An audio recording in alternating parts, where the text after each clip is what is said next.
This episode of the Capsule in Conversation is brought to you by Harrogate Springwater. Famous for its waters since 1571, Harrogate is Britain's premium natural source water. Hello all! You are listening to the Capsule in Conversation podcast. I'm Natalie Anderson and today I'm joined by Sunday Times best-selling nutritionist and podcast host Rhiannon Lambert to talk evidence-based nutrition, eating well post-40 and the dangers of diet culture. So sit back, relax and get ready to join us in our conversation. Hello all, I hope you're all well and having a lovely Sunday. I cannot believe it's Halloween tomorrow. This last part of the year just seems to be flying by. And in the spirit of Halloween, we have got a treat of a guest for you today. I know that you like what I did there. A Sunday Times bestseller, chart-topping podcast host and founder of her own Harley Street clinic, Rhitrition, she is the leading nutritionist who's advised the likes of the Six Senses and Four Seasons Hotels, Microsoft and Samsung.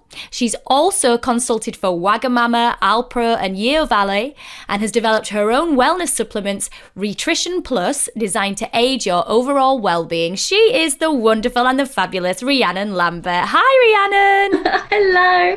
What a lovely introduction, Natalie. Oh, you can probably hear my toddler in the background leaving the house. Thank you so much for having me. No, thank you for being with me. And you know what? That leads me nicely into asking you my first question, because you've also just become a new mummy to Theo as well. So you've got Zach and Theo. How are you juggling everything? So Theo, as we record this, is around 17 weeks old. Zachary's 2.5. It's a juggle. That is the word. It's juggle.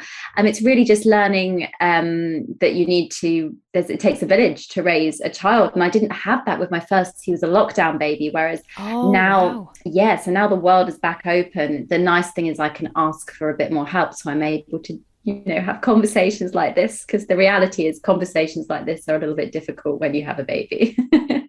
As you said, it is a juggle. You are such a busy lady and, your clinic alone keeps you super busy. But then obviously you've got the books, and I know you've just recently published a book, which is The Healthy Pregnancy. Yes. So just talk to me about that, because I'm sure that was that through your own findings with your own pregnancies, and, just tell me a little bit more about it. It really, it was, it's such a passion project. I think what I found in my field of nutrition is as I've grown and as I've experienced different areas of my life, my fascination in different areas of nutrition also comes to the forefront, because I want to educate myself in the next phase of life. And I think especially for a woman who perhaps has been through the conception angle, pregnancy angle, perhaps I know later we're going to discuss things like menopause, all those kind of areas of the female life.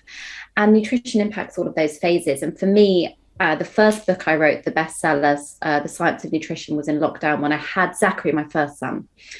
And then I had Theodore. But during that pregnancy, my second pregnancy, I wrote the pregnancy book, because when I was pregnant, I couldn't find anything out there that I felt was really up to par, if I'm being honest, in terms of evidence-based nutrition, and that provided recipes, but also spoke about the mental health aspect, the exercise side, because the fourth trimester, once you've had the baby, equally is so important and demanding nutritionally on your body. If no matter how you're feeding your child, breastfeeding or bottle fed, it's still so demanding. You're up 24/7 with a child, you're not sleeping. I mean, you don't sleep for a long time, but you need energy. So that's how it came about, really. Experience, but also wanting to help other mums, I think, just who go through pregnancy, definitely. Because there's always been that mentality of eating for two when you're pregnant. For so many years, people talked about that. And I know, even though it's a decade ago now, it's something that I didn't go down that route. I had a great midwife who told me, you only really need so many calories at the end of the pregnancy. So don't get fooled into this mentality of eating for two. Eat when your body's telling you, listen to your body. But again, nobody really prepares you for that after bit. I got really thin when I had my son, and I was breastfeeding and working. And, I had a lot of people asking questions and, oh, you're very thin. And, But genuinely, I wasn't doing anything differently. I think that was the problem. I wasn't doing anything differently, and I should have been. I should have been fueling my body a bit better. I mean, what do you recommend? What do you suggest, for women going through that tricky phase of kind of the last part of the pregnancy into that baby's here now?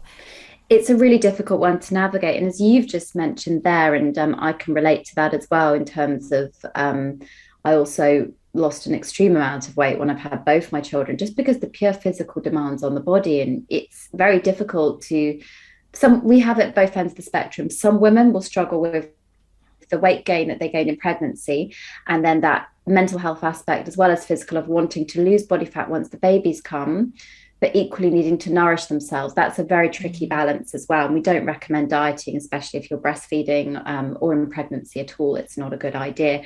And then you've got the people that need to gain the weight or keep their stamina and their energy up. And we know that in the third trimester of pregnancy, especially, that's what we call the rapid growth phase of the pregnancy, where suddenly, your bump gets bigger really quickly, week on week, it's growing.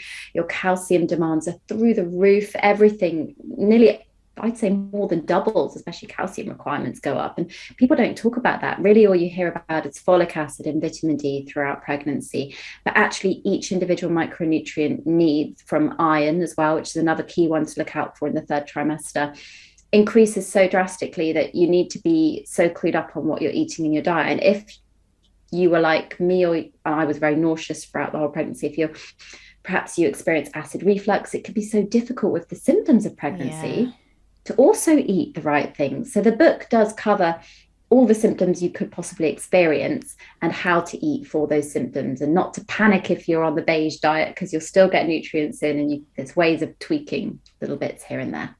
Because when you just said the beige diet, then I remember my first trimester just literally wanting like full on northern chip butties. That's what I wanted, like chips and bread and butter and cake. And that's what I really wanted. And I was like, I can't continue like this the whole way through. No. But obviously my body was craving something within that, because then it tapered off into the second and third trimester. Yeah. But what you just said there about calcium, now I didn't know this, that with each pregnancy, you become more and more calcium deficient.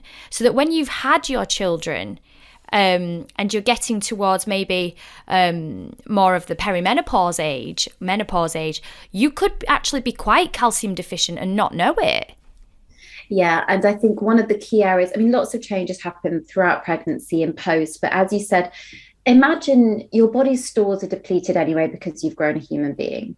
And then let's be honest, in the UK, very sadly, women's needs are not put at the forefront when it's all about the baby, and people don't nourish the mother as much as they should. In other cultures, and I did write about this in the book, it's very different. They're made to have bed rest. People cook them loads of lovely meals, and we need to get better at supporting mums on this journey. But your teeth, your dental health, the reason that the pregnancy, when you're pregnant in the UK, you're entitled to free dental care or dentist trips, I believe. Not that I did that in the pandemic with mine either, but that's because calcium is leached from your bones at a rapid rate. And of course, that's going to then impact the rest of your skeleton as well. All of the nutrients that are depleted need to be built up. And if you're also breastfeeding on top of that, your needs still remain really high. I think it's around 1,400 milligrams, and the average person normally only needs 700. So we're talking double. Wow, still, double, yeah. Which is hard. It's hard to actually get that much. And then, of course, for calcium, you can't spot it in a blood test. It's one of those nutrients that a blood test won't tell you if you're deficient, because of the way our body and our bones is constant turnover, basically. But it also impacts our heart and our blood pressure. And females, sadly, in the UK are more prone to heart disease than men, believe it or not, which is something I don't think is spoken about. So there's a lot of rebuilding of your body. Your body's gone through a huge amount of stress. And then if you don't take the time, which a lot of mums don't have the support, to be honest, to nourish and grow their strength again, and maybe perhaps do some physical movement as well to regain muscle mass, particularly in the core area, of course, or the glutes, those types of areas, that can then impact bone mineral density, of course, with weight-bearing exercise. And as you said, before we know it, it's perimenopausal menopause time, and it's a bit too late. So which foods and what do you recommend then that people, or women should be eating, or, they've had their babies, and what would their diet look like?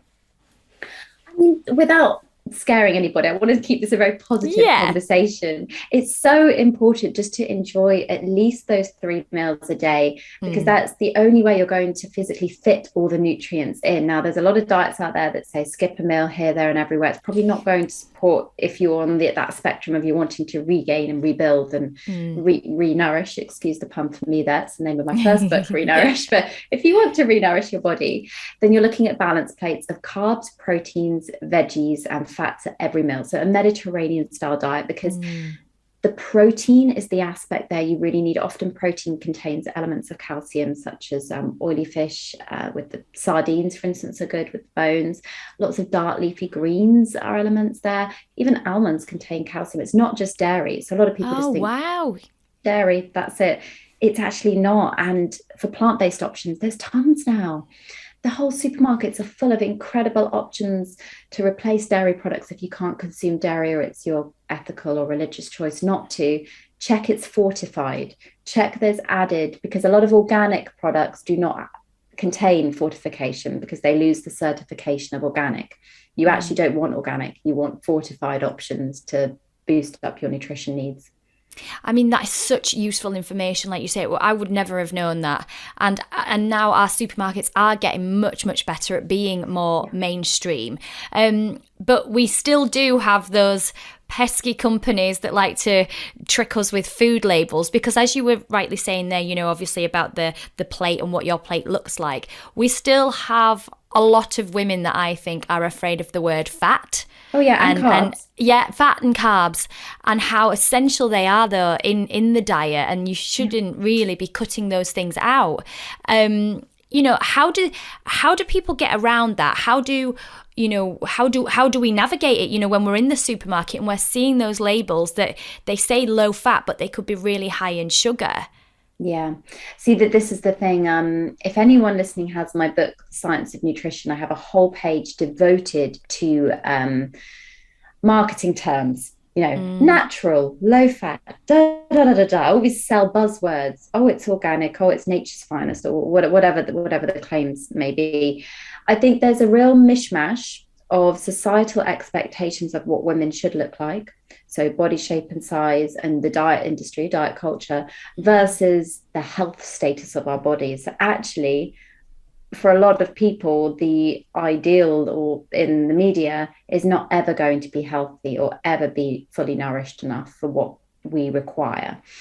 To look on the back of the packets, really you want to be keeping we call it the HFSS low, which is high fat, salt, sugar. So they're the areas on the packs you want to keep low. But the fat, it's just saturated fats you're looking at. Don't look at the overall fat content. Just look at saturated fats, because they're the ones that are bad for our arteries and our heart health. And you tend to get more of it with animal products. Lots of things like meat and, again, dairy, it's quite a bit of saturated fat. But you want olive oil and avocado and nuts and seeds. I think people are pretty clued up now on the healthy fat aspect, but you shouldn't fear it at all. That's what we need a lot of, especially supporting menopausal. And hormones actually are built off protein and fats, the blocks of our hormones. So we need that to support estrogen and to support the other functions within our body. And then carbohydrates are so crucial for fiber, which we know is linked to good gut health, which we know is linked to weight maintenance and supporting our brain. And that's constantly talking. It's called a gut-brain axis, and it helps create our happy hormone. So there's all these other elements here of the diet. It's why it works together. We're designed to eat food as a meal, because that's how all the little cogs in our body turn. And when we start messing around with it and looking at these claims like, oh, it's high protein, therefore it must be a miracle food, it just doesn't work that way. It's not true. That's what really worries me with young people and with kids. And I've already got my son asking about high protein foods. He's clearly seeing things on like his channels or whatever, and they're all having that conversation now. They're starting to get a bit more into their bodies. But there's this huge thing, isn't there? Like energy drinks, young kids having energy drinks, thinking that they're these great things, and all these protein shakes. And it's it's a bit of a minefield, isn't it? It's absolutely ridiculous in a way, because if you eat 3 balanced meals a day, and if you're snacking, you always snack with a little bit of protein, like you have a yogurt or you have a bit of nut butter with your oatcake or whatever it is you're snacking on in the afternoon, you will be getting enough protein. It's a little bit harder for plant-based eaters. They do need to be aware of how to combine foods to get enough amino acids, which are the building blocks of protein. But unless you are working out in a gym or you're intentionally trying to build muscle and you're burning a lot more energy because you're so active every single day, a lot of people do not need these extra shakes and concoctions and high protein bars. A lot of the time they have added sweeteners, artificial sweeteners in them, because the taste is not palatable when you load something so richly with protein.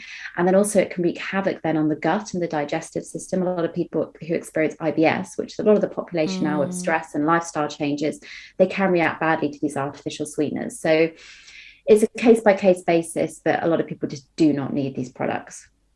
And in terms of, having a healthy diet, we're in such a mess with the cost of living crisis. And I know people are really worried about feeding their families well on a budget, because a lot of the time, when, like you've said before, when you see labels like organic or this is the best cut of meat, and people are just going, well, I can't afford that. So they're going to the cheaper options, which tend to be more processed versions. What can you recommend for people and for families to create good, healthy meals, but on a budget? Yeah, absolutely. It's really sad times, actually. And I think eating on a budget's always been a concern in this country, but now more than ever before, it's actually quite terrifying. And just to reassure people, you can do it. You just need to get savvy. It's all about stocking the freezer with the right foods. And instead of buying fresh fish, buy a bag of frozen fish fillets, because that's, in fact, more nutritious. They're just frozen the minute they're caught, and then they retain all the nutrients. A lot of them are already skinned and deboned for you as well, actually, at that time, and then frozen. So that saves money if you don't want to give up things like fish, which are so expensive now.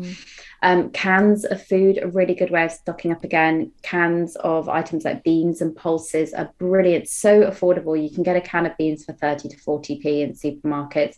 That's your protein source. It's also a fiber source, and it adds plant points, and it adds vitamins and minerals. Iron, it's also a source of iron, things like chickpeas and black beans and things. So that's another good way of getting things in. So really utilize your cupboard stores of these dry goods and canned items, and you can really throw meals together. All you need is a can of tomatoes, beans, and some frozen veg or something you've got in there. Whip it up in the pan, and then you can chuck in some rice or pasta, whatever your base to the meal is, and you're good to go. So you don't need miracle foods and concoctions really to eat well on a budget.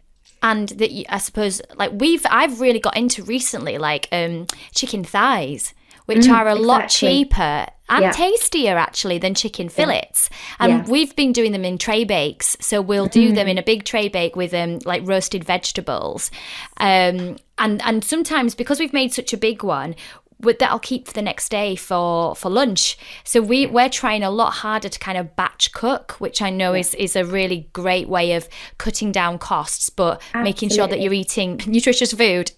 And eating in season, because of course different foods come around different times of year, and you'll notice the price point changing, and you don't want to be going for the imported foods that have also air miles, they've traveled further, they're going to cost more. However, with the recent heat wave that we had, it's so interesting because they've predicted a potato shortage in the UK. And usually my go-to answer for this question, because I'm always asked how to eat on a budget, it's include things like the traditional English spud. But now we know that might be a bit of an issue. So we need to start educating ourselves on different pulses and grains that we have in this country. We have access to so many, which are just as affordable. A really good carbohydrate source as well. Things like bulgur wheat, things like brown rice, red rice, black rice, white rice, quinoa, pearl barley, spelt. There's all these ancient kind of grains that we need to start. They actually taste really delicious. They've got really nutty texture. They're really filling, and they're affordable if you bulk buy. And then, like you said, you bulk cook the dishes. One pot dishes are amazing. Stop using your oven. I know that's a strange thing to say, but it costs more to use your oven than it does to use a slow cooker or even your microwave or an air fryer. Really? Oh my Yeah. gosh, because I was literally thinking about this the other day. I was thinking, I'm going to get the slow cooker out. But then I said to my husband, oh, but if we leave it on, it's probably going to cost a fortune. So, wow. So it's actually better to have a slow cooker. Yeah, better than your oven. It's fascinating. I think I even saw a feature on this the other day on the TV. I think it was on the Lorraine show or GMB in the morning. It was on in the background. I was like, oh, that's really good that they're showcasing that, because it costs a lot to heat an oven to that, that large device. If you think about how large it is, anyone that's got an Alga at home and switch it off, if that's the way you're heating your house, well, I think that's another discussion anyway. But yes, definitely even try and use your microwave a lot more. There's a lot of fear mongering around using microwaves. It's totally safe, it's totally fine. There's no research that it's linked to anything that a lot of people say it is on the internet. And going back to the perimenopause and the menopause, Rhiannon, just obviously there is that weight gain that women experience, and that's in kind of around the middle. And I've noticed I'm starting to really crave a lot more sugar. And I'm finding, like, I only used to crave sugar kind of towards the end of my cycle, but I'm finding now that I'm definitely wanting to go for the sweet snacks. And I'm thinking, is that my age? Is it my age? And then a few of my other friends have said, oh yeah, no, that happened to me. And, just advise us to kind of how we can stave off that weight gain if our foods are, if our bodies are craving things. It could be so many factors as well. The menopause, first of all, the female cycle is incredibly complex, and there are different stages of the cycle where different foods are more beneficial for energy release. And it's probably your body actually craving energy, fast energy. A lot of the time when people crave sugar, it's that perhaps you need to up your calories in your diet from other food components. So perhaps you need to increase your portion of vegetables, increase your portion of carbohydrates or healthy fats to be more satiated on the plate. Therefore, your body and your brain isn't telling you, oh, I'm not full, I'm not fully satisfied. There's a difference between being satisfied as well as being satiated. So there's something I call head hunger versus stomach hunger. And we've got to really nail the difference between those two. So I think a lot of the time, because of the fear of weight gain or things in that life, an element of not eating quite enough because of that fear that their requirements may have changed, actually it's about the quality of the diet just as much as the quantity. So there's that is option A, which could be happening for some people. Option B is hormonally the fact that you've got all these different shifts and your blood sugar balance is changing a lot, and you're getting a lot of spikes and crashes, and that's why you're craving sugar. A lot of highs, a lot of lows, perhaps more caffeine in your diet to start the morning. Again, caffeine, probably not such a great idea. There's evidence for and against, but I would keep it to a minimum and at the very beginning of the day if possible, just to help prevent any highs and lows that you experience. But foods that are going to help reduce sugar cravings is loading up on all the standard things like fruit. And I think fruit, there's a lot of fear mongering surrounding fruit, but you can make delicious things like baked banana pancakes or baked apple pancakes, and really healthy items. If you're craving sugar, it doesn't have to be a chocolate bar or jelly sweets or really refined confectionery. You can get really delicious, nutritious, fiber-rich, sweet foods that could be a good replacement. And stay hydrated. Sorry, I feel like there's so many things here, but yeah. No, it's fantastic to hear because it's such a minefield. And so it's great to hear, because ultimately, like what you've just said then, I never used to eat sweets. I've never ever eaten sweets, and my son has been getting some sweets, like when a friend comes round, they've got like the Haribo and all that, and I have never ever eaten them, and I'm finding myself going, oh, I might just have some of them. And it's mind-blowing to me, because I'm like, why do I feel like I need this? Yeah, I think there's a huge component of psychology versus biology here, that different scientists argue theories, for and against both of these angles. I think they are very heavily interlinked. We are going through so many shifts and changes, and our body just craves something that's comforting. Perhaps that fast energy release, like I said, is the kind of the biological theory. But the psychological one, I think, might be a little bit bigger. I think especially for us women, we're balancing and juggling so many plates. And I think for some, there's been a repression of eating these items for so long, and then suddenly it just cracks. There's so many elements to it. But what I would say is, if you're about to go through these hormonal shifts, Make sure your protein's still adequate in your diet. You're getting it at every single meal, because that's going to really help with your hormones. The healthy fats, and also include soy. If you're someone that's starting to get hot flashes or flushes, they call them flashes in America. Sorry, the research is hot flashes. I found that quite funny when I was doing the book. But if you have around, I think it's 200 grams a portion of soy, you can reduce hot flushes massively. It's the symptoms of menopause. And is that because of, am I right in thinking there's something to do with estrogen in that, with the soy? So there's huge myths circulating that soy... Tell us! Yes. So soy contains phytoestrogens, which is a plant estrogen. It is not the same as the female hormone estrogen. It does not mimic the female hormone estrogen. It will not give you man boobs. It will not give, all these types of things that they associate. It's just not physically possible. If you keep the portions right, everything's totally fine. In fact, these powerful phytoestrogens are beneficial for us. They help us maintain our hormonal fluctuations. They are wonderful foods to include within the diet. So there's a lot of myths because of that word, phytoestrogen. It's just been blown out of proportion. And I think people panic about highly processed soy items as well. So do look for a good quality tofu. Try and stick to things that aren't too ultra processed, and avoid deep fat fried items of soy, standard stuff like that. Avoid the tempeh. It's a treat when you go out at a restaurant, if that's your type of cuisine that you like, and stick to just maybe frying it in the pan at home very lightly rather than deep frying things. That's really the balance. That has blown my mind, because so many people I've heard talking about the estrogen in soy, and well, you should have this or you shouldn't have this. And so I'm really glad that we've covered that. Tell me about as well, you've developed your own incredible supplements, to aid overall well-being. I expect that's been a process for you with everything that you've learned and all the different shifts you've been through yourself. I mean, Natalie, it's been... it has been a journey. It really I wanted to do this before lockdown. It was like something in the back of my mind. But once I'd had my first child, it really hit me again, just like with the pregnancy book. And I'd been advising people in my clinic, the Rhitrition clinic, for years on supplements, and always struggled with which ones I would recommend, which ones people need. A lot of people take way too much. They do not need them all. So Rhitrition Plus was born in lockdown. It was a long-term thing. It came to fruition in 2022, this year. So it's taken me quite a while to get it off the ground.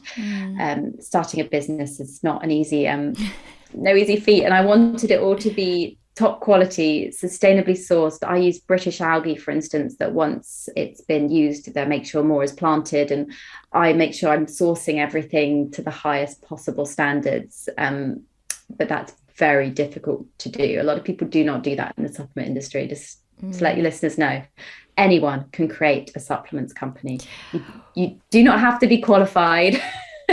You can just go out there. It's insane. And people do. I see so many personal trainers online and people flogging all of these gummies or gels or things that people just do not need. And there's not enough evidence behind them. So I have a range of only 3 products at the moment, because they're the ones people need. Vitamin D, folic acid, both of those are in sprays, because I couldn't swallow pills in my pregnancy. And I thought sprays are quite convenient for people to take, and it's the exact dose recommended by Public Health England and the NHS. So most supplements you see will have an extremely high dose, and you can overdose on supplements. You see your urine go a bit bright yellow and you just don't need it. And then I have a vegan multivitamin for people that have maybe switched to a plant-based diet and need to look at those nutrients. So I will expand the range if and when I can. But at the moment, it will always be rooted in science and formulated for you, essentially. That's my core belief. I think it's so important, though, because as you've said, there's so many supplements online and people flogging them. And, ultimately, what's great about you and everything that you do, it's all science-based and evidence-based, and it's what you've really built your brand on and your clinic on. So for anyone out there, I would seriously suggest going and checking out Rhiannon's supplements, because at least you've got a qualified nutritionist who is using proper evidence to create and formulate these things. Well, yeah, and I'll also encourage anyone, it's food first. And we're very transparent about that at Rhitrition Plus. I want you to be eating the best possible diet, so you do not need to be supplementing. However, everybody does need vitamin D in the winter months, so you might as well get it from somewhere such as my brand Rhitrition Plus. There are lots of options out there people can go to, but you really want to be looking at the quality of what you're consuming. My vitamin D is also suitable for vegans because it's from British algae. A lot of vitamin D is actually from sheep's wool that you'll see out there on the shop shelf. Look at your face. Because I just feel like I'm being so well educated here, and this is such an amazing chat in the sense that I'm going, really? Oh my gosh, like, you know, you go to somewhere like Holland and Barrett or Boots or all these lovely stores, and they've got everything lined up, and you genuinely trust. You really trust that you're parting with your money and getting good stuff. And then when you say that, I'm like, what? So it's frustrating. I know. I mean, it will do the job, but it's not probably what a lot of people want to be consuming, let's be honest. So yes, definitely it's a minefield. And also the quantity of the supplement and how bioavailable it is in the body is fascinating. So how much you can actually absorb and how much you utilize from what you're taking. And the research suggests sprays are just as effective as pills. And a lot of the people that take these capsules, sometimes the capsules are bombarded with extra fillers and extra unnecessary ingredients. So I've actually designed one of the smallest ever capsules on the market that exists because I knew the problem swallowing pills. And one feedback I did have, which I was so disappointed with, someone said, oh, it doesn't taste like other supplements. So I was like, well, it still tastes palatable, but it won't do because I haven't bombarded it with sugar. So there's really a balance in what you choose to consume. And I think we've all been flogged a lot over the years. But, you know, as you said earlier, like, I think we've been flogged so many myths, and even, like, you know, looking at diet culture, there's a juxtaposition at the minute between the pushback against diet culture and being, you know, having healthy fats and being a healthy weight, and then the other side of the scale, which is obviously obesity. And we've got such a terrible problem with childhood obesity in this country.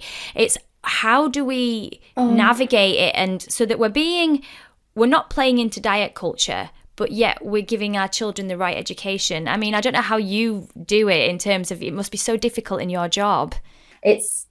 I do find, so my master's degree so I did a nutrition and health undergrad degree, and then I went originally risks and prevention. And the sad thing about childhood obesity is that it predisposes a child to be overweight for the rest of their life.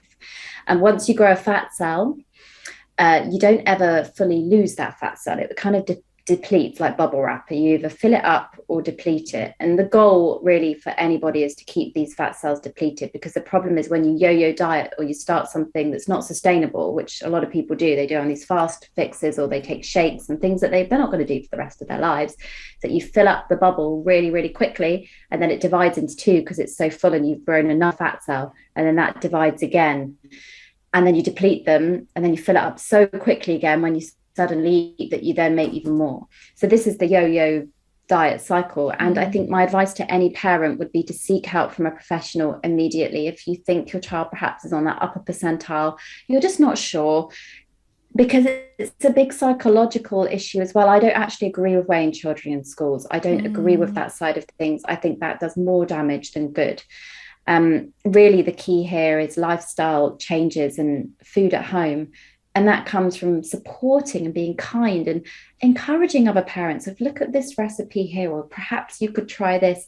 Have you thought about joining as a family this swimming class at the weekend, or this fitness event, or this park run? Or it's a very complex subject. And the thing with children is it should always be on a one-to-one basis. There's no blanket approach that you can, and you shouldn't really be restricting too many calories. So it's a tough balance. It really is.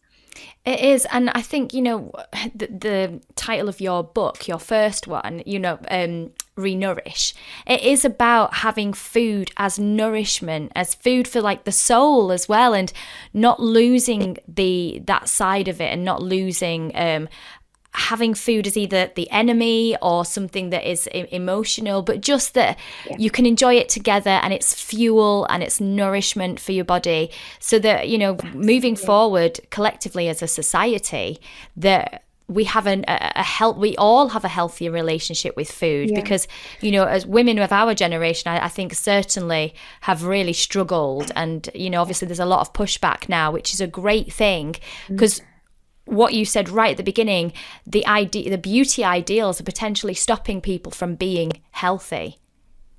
Well, it's also systemic, so it stems down into the future generations, what's been installed with us growing up. And I think it was a really real era, perhaps the 90s era, of the tiny skeletal type image and frame, and it does do harm. And then also, let's just discuss the fact calories are not accurate either. They're 30% inaccurate on packets.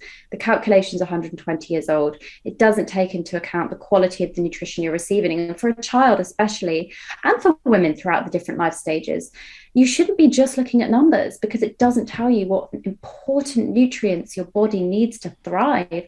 I mean, childhood obesity can affect a female's menstrual cycle as they grow up into teenage years. Their menstrual cycle could come early. They're so predisposed to type 2 diabetes. There are so many factors here that we have to consider within the diet. For men and women, or whatever gender we're discussing here, you know, your body shape and size and your health is incredibly important. But like you said, we also need to embrace the different body shapes and sizes, and no one's going to be the same. So it really should be a personalized approach.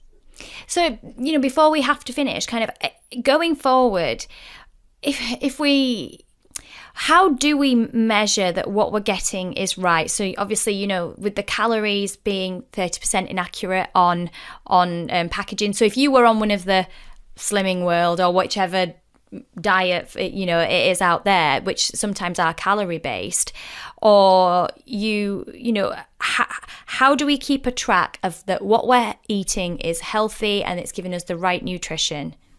Absolutely. So like I said, try and educate yourself first. Education is power. It will give you the power to make informed choices. So have a read of things that you don't have to read my book. I've got free blogs on my website that will talk you through the Mediterranean diet, how to build a healthy balanced plate.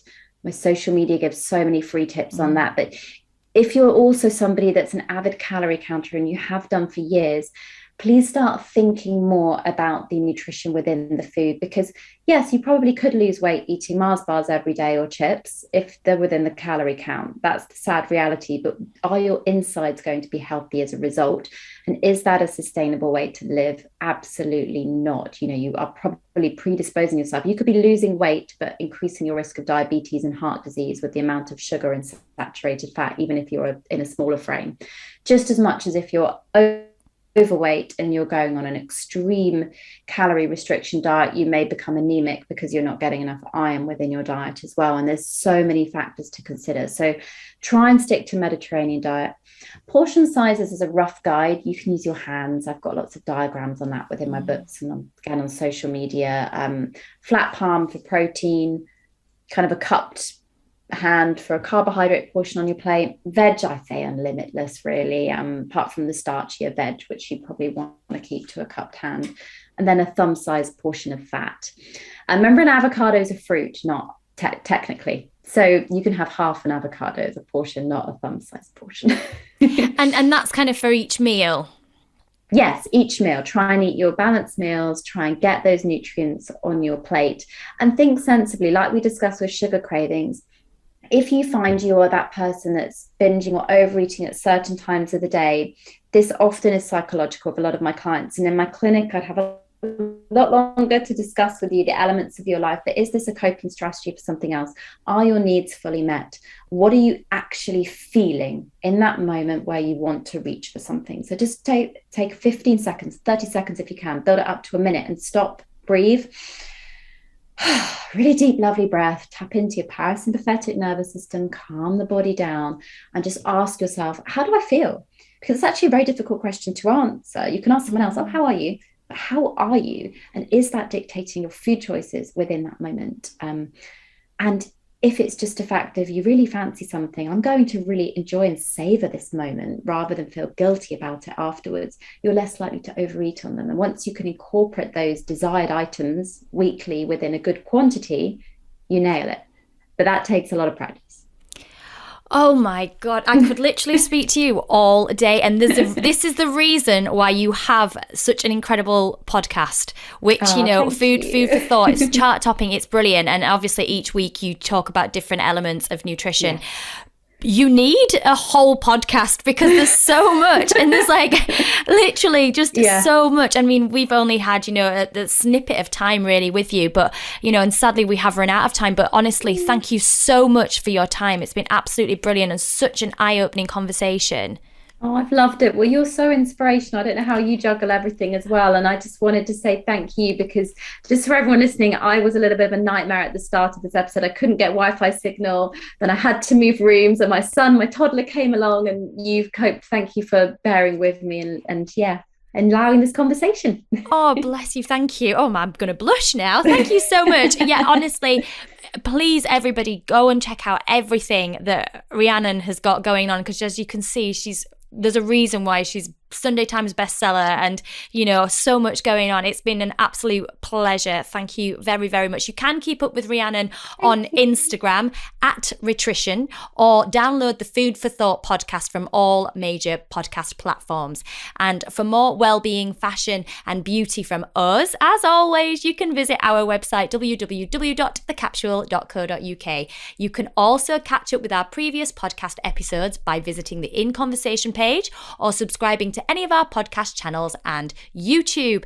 As always, please feel free to leave your rates and reviews, get subscribing. We love hearing from you. It's been such a lovely series so far already, and hearing all your messages has been amazing. So keep them coming. Drop us a message at Official Capsule over on Instagram. I will be back next week with another very special guest, but all that's left for us to say today is goodbye. So it's goodbye from Rhiannon. Bye, thank you. And goodbye from me. Bye-bye, guys. And happy Halloween!